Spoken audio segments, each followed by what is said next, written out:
तो नमस्कार दोस्तों, स्वागत है आपका अपने अपने YouTube channel Virat Kohli of electrical engineering पे। तो आज हम एक इम्पॉर्टेंट टॉपिक पे बात करने वाले हैं कि स्टेट जेई अच्छा होता है या सेंटर जेई अच्छा होता है। One of the most important video है, स्टेट जेई अच्छा है या सेंटर जेई अच्छा है। ठीक है, देखिए दोनों के अपने एडवांटेजेस और डिसएडवांटेजेस हैं। सबसे पहले अगर हम बात करें स्टेट जेई की, ठीक है, स्टेट जेई की जो पोस्टिंग होती है वो हमेशा रिस्ट्रिक्टेड होती है उसके स्टेट तक, जबकि सेंटर जेई की जो पोस्टिंग होती है वो ऑल इंडिया लेवल पे होती है। ठीक है, अब यहाँ से क्या फ़ायदा हुआ, स्टेट जेई हमेशा स्टेट के ही अंदर रहेगा। ठीक है, अगर स्टेट जेई स्टेट के ही अंदर रहेगा तो उसका प्रमोशन भी विद इन द स्टेट होएगा। ठीक है, तो उसकी स्टेबिलिटी ज़्यादा अच्छी रहेगी as compare to centre JE के। ठीक है, फॉर एग्ज़ाम्पल लेता हूँ, मान लो जैसे एक किसी ने कोई लड़का है वो पर्टिकुलर स्टेट में नौकरी करता है। ठीक है, तो उसका जो ट्रांसफ़र होगा उसी स्टेट की सिटी के विद इन होएगा। ठीक है, ऐसा नहीं हो सकता, मान लो जैसे किसी की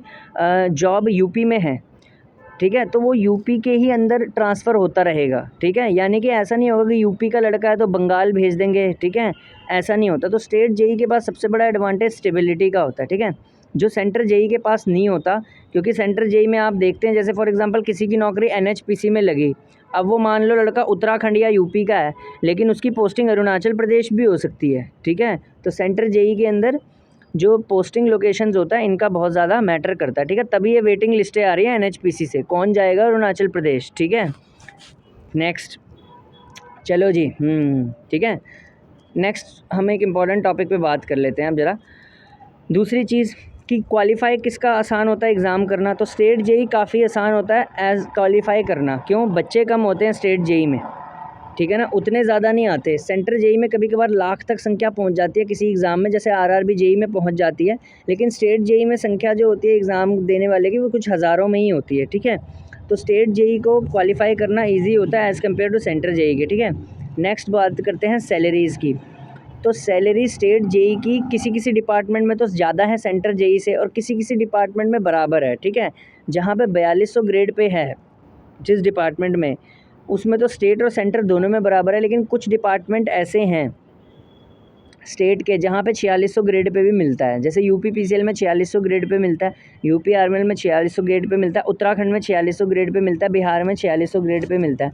कुछ स्टेट ऐसी है जहाँ पे बहुत ज़्यादा ग्रेड पे दिया जाता है जेई को। तो सैलरी के मामले में अगर 4200 ग्रेड पे तो बराबर ही रहता है, लेकिन कई कई जगह स्टेट में 4600 भी है। तो ठीक है, तो मान सकते हैं कि दोनों ही बढ़िया हैं। ठीक है, नेक्स्ट है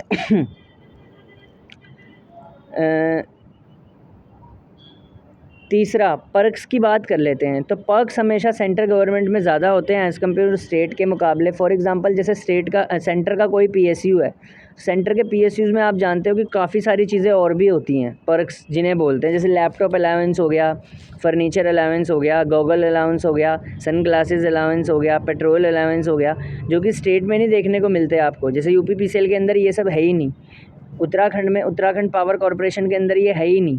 ठीक है, तो पर्क्स ज़्यादा सेंट्रल गवर्नमेंट में होते हैं। ठीक है, नेक्स्ट हमारे पास जो है पावर किसकी ज़्यादा होती है, स्टेट जेई की ज़्यादा होती है, सेंटर जेई की ज़्यादा होती है। तो भैया ये तो पूछने की बात ही नहीं है, स्टेट जेई बहुत ज़्यादा पावरफुल होता है सेंटर जेई के मुकाबले, क्योंकि स्टेट जेई में मैक्सिमम जो होता है आपको पब्लिक डीलिंग देखने को मिलती है मैक्सिमम डिपार्टमेंट्स में। जैसे यूपी पीसीएल एक प्योरली पब्लिक डीलिंग जॉब है, तो यूपी पीसीएल की पावर के आगे सेंट्रल गवर्नमेंट का कोई जेई नहीं टिकता। ठीक है, इसी तरह उत्तराखंड में यूपीसीएल की पावर के आगे यूके पीसीएल की कोई जेई नहीं टिकता। हरियाणा में हरियाणा जेई आता है एक HPGCL UHBVN DHBVN वाला, उसके आगे कोई नहीं टिकता। ठीक है, इसी तरह जल निगम का जेई भी बहुत पावरफुल होता है क्योंकि पब्लिक डीलिंग होती है। PWD का जेई भी बड़ा पावरफुल होता है।